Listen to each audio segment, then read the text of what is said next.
বন্ধুরা, চলে এসেছি নতুন একটা ব্লগ নিয়ে। আমার ব্লগে সবাইকে স্বাগত জানাই। সবাই নিশ্চয়ই ভালো আছেন, আমিও ভালো আছি। এই দেখো ভাত এখানে ফুটছে, আর এই প্রেসারে হচ্ছে কচু আলুটা সিদ্ধ করতে দিয়েছি। কচু আলু বেগুন দিয়ে একটু তরকারি হবে। এখানে একটু আলু ভাত মেখে রেখে দিয়েছি। একটু জল ঢালা ভাত আছে, আমার হাজব্যান্ড একটু মুড়ি দিয়ে খাবে। আর চিকেন আনতে গেছে, ও চিকেনটা একটু কষা কষা করে করবো আজকে। আর দুটো ভেন্ডি ভাজবো।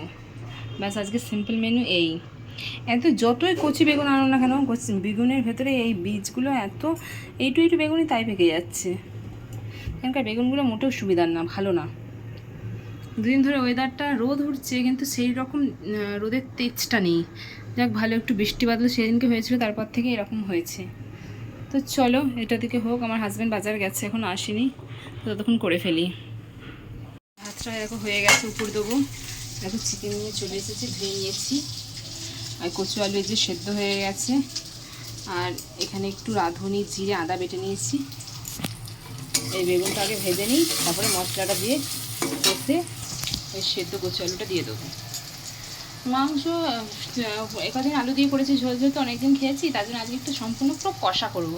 এবার শুধু কষা হলে ভাত খাওয়ারও সমস্যা, তাই আর কচুগুলো একদম জল বসা বসা হয়ে যাচ্ছে। তাই ভাবলাম তাহলে কচু আলু বেগুনের তরকারিটা হয়ে যাক, আর মাংসটা কষা থাকবে। আর ভেন্ডি আছে অনেকগুলো, দুটো ভেন্ডি ভাজবো। তো চলো ভাতটা উপর দিয়ে দিই। এই দেখো শুধু মাখা মাখা হয়ে গেছে, বেশিক্ষণ টাইমও লাগবে না। তবে এতটা মাখামাখি করবো না, একটু ঝোলা ঝোলা রাখবো, কারণ নাহলে এইটা যাবে একবার পুরো।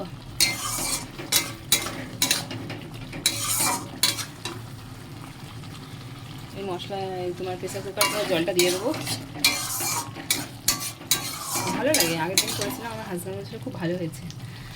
কচু বেগুন মাছ তখন ভালো লাগে। আমাদের যদি একটু চিংড়ি মাছ করে তাহলে দেখতে পেলাম, মূলো চিংড়ি মাছের সময় মূলো আর চিংড়ি মাছ করলে আরও টেস্টি হবে, দ্বিগুণ টেস্টি। আমাদের আর বাবার বাড়িতে আমার মা করতো, আমিও করতাম, খুব ভালো লাগতো।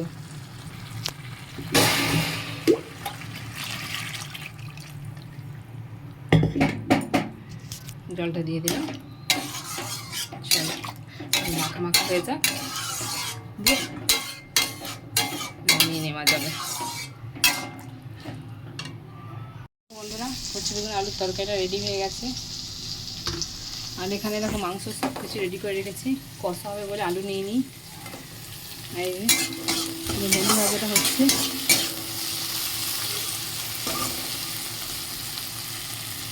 আর ভাতটা এবার তুলে নেবো, এই যে উপর দেবো আছে। আর এই দেখো চিকেন থেকে একটু কেটে নিয়েছি, এটা চিকেন পকোড়া করবো সন্ধেবেলা। তো একটু কর্নফ্লাওয়ার নিয়ে নিয়েছি, একটা ডিম নিয়ে নিয়েছি, আর এর মধ্যে আদা রসুন পেঁয়াজ বাটা দিয়েছি, একটু কাঁচা লঙ্কা দিয়েছি, আর একটু লেবুর রস দেবো।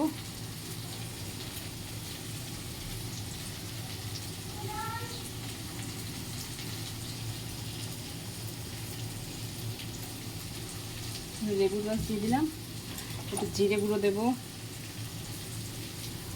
একটু লঙ্কা গুঁড়ো দেবো,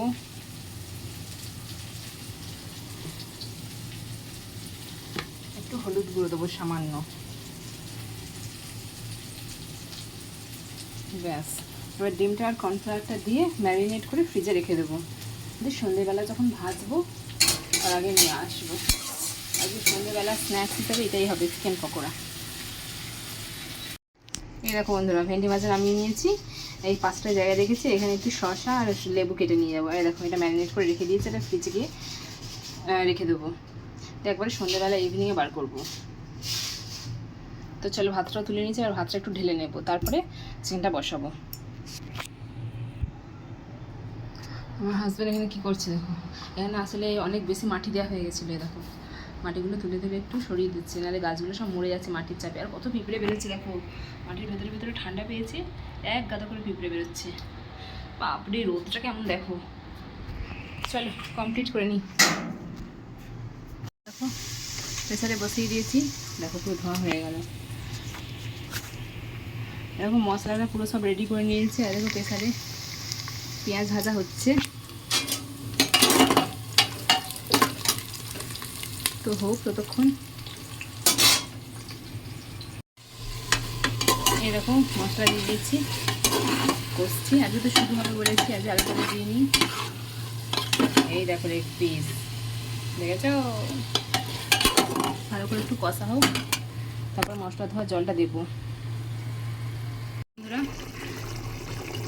সিটি দিয়ে নিয়েছি 4-5টা, তো হয়েই গেছে।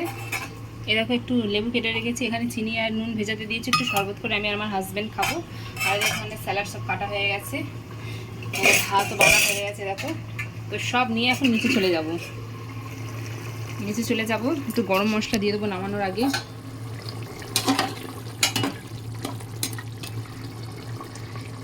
তো আজকের ব্লগ এই পর্যন্তই।